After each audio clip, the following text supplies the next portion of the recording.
Terus karakter selanjutnya adalah tanpa pamrih.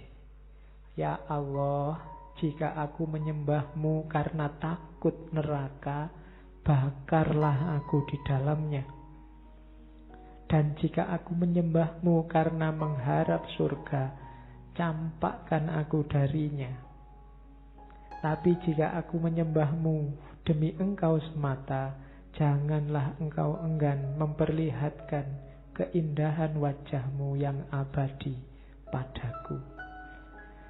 Jadi bukan surga, bukan neraka, bukan 72 bidadari, bukan itu, bukan istana emas di surga, enggak.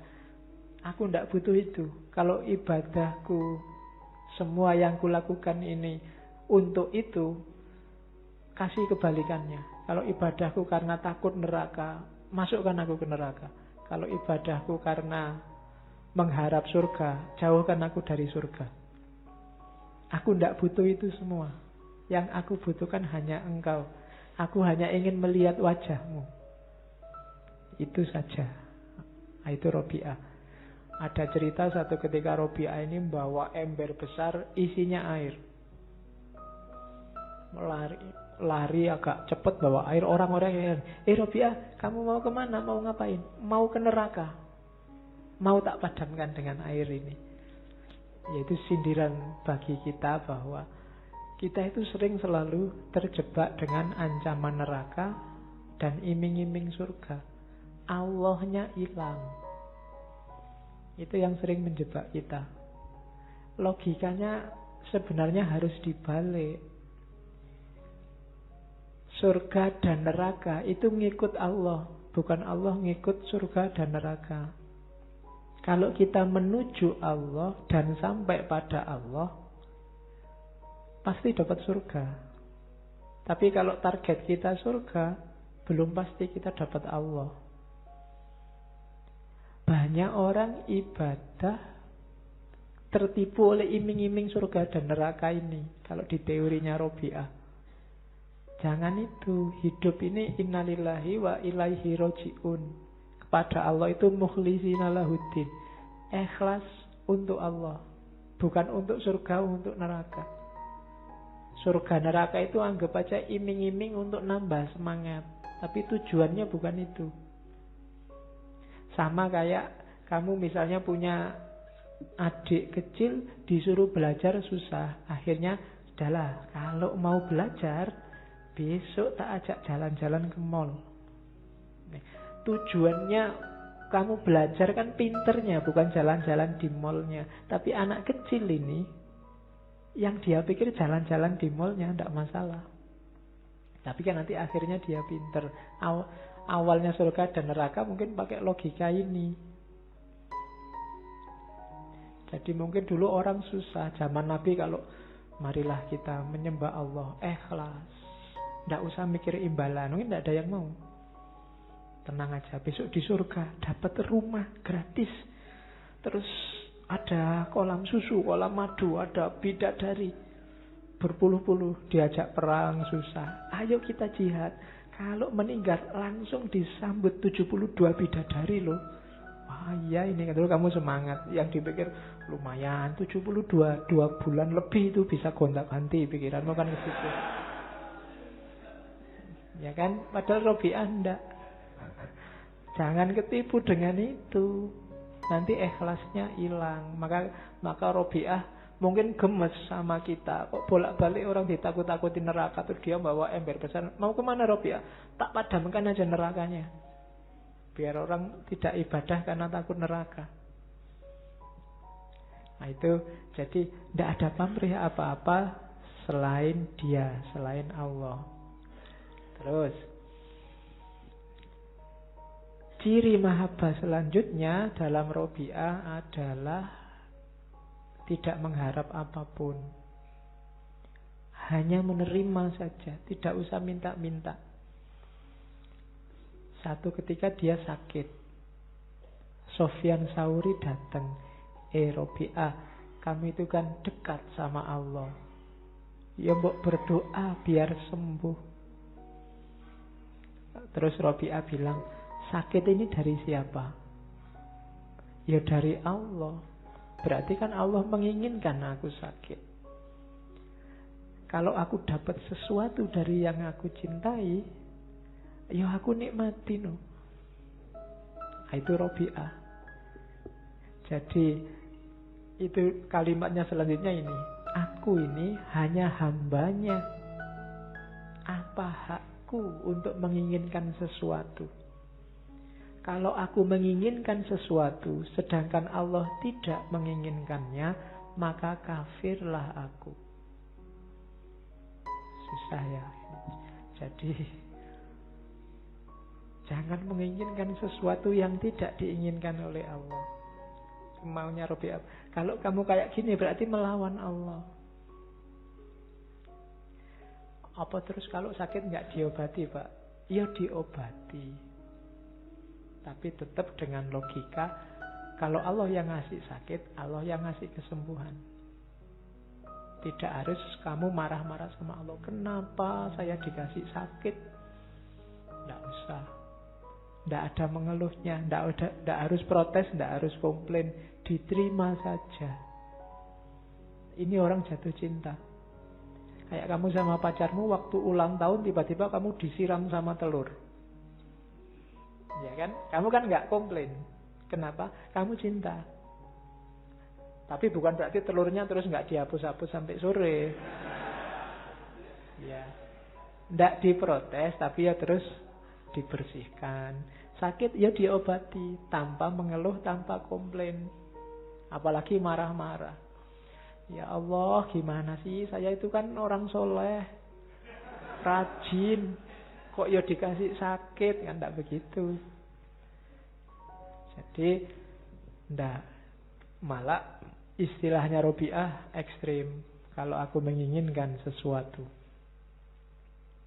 yang berbeda dengan keinginannya Allah, maka kafirlah aku. Yang dikafiri apa? Kufur atas apa? Kufur atas pemberiannya Allah. Semua kan Allah yang memberi. Kamu sehat, kamu sakit, kulitmu mulus apa kasar, putih apa hitam, rambutmu keriting apa lurus, itu kan pemberiannya Allah.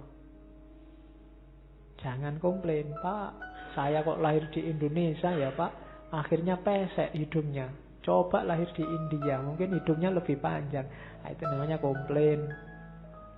Allah sudah menghendaki itu ya sudah. Kan kamu sering mengeluh gitu. Coba kemarin saya anaknya Jokowi, Pak. Nah, ya kan. Kamu protes. Enggak. Allah sudah menginginkan itu ya sudah. Diterima saja, disyukuri. Kalau enggak, karena lawannya syukur itu kan kufur. Kalau kamu enggak terima itu namanya kufur. Kenyataannya memang sudah begitu. Mau gimana? Kamu jago siapa, yang jadi kok malah siapa? Ya sudah, berarti Allah menghendaki itu.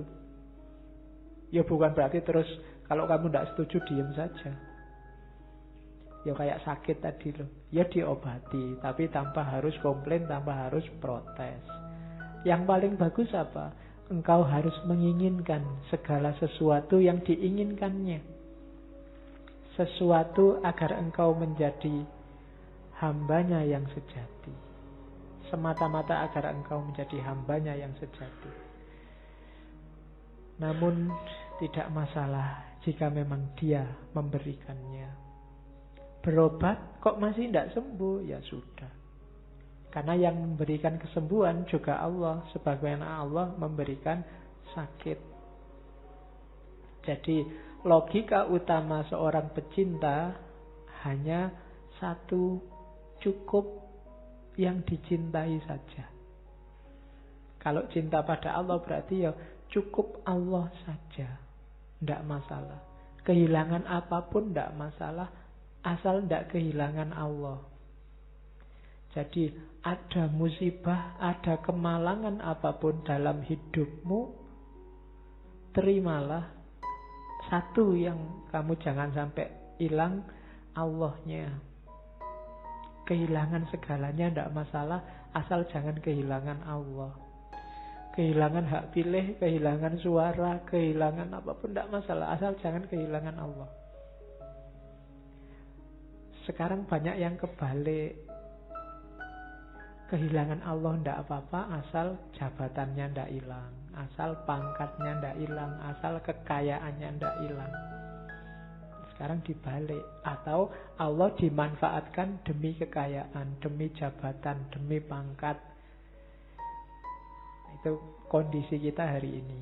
Padahal kalau kita mencukupkan diri dengan pemberiannya Allah, sebaliknya nanti Allah juga akan mencukupkan hidup kita.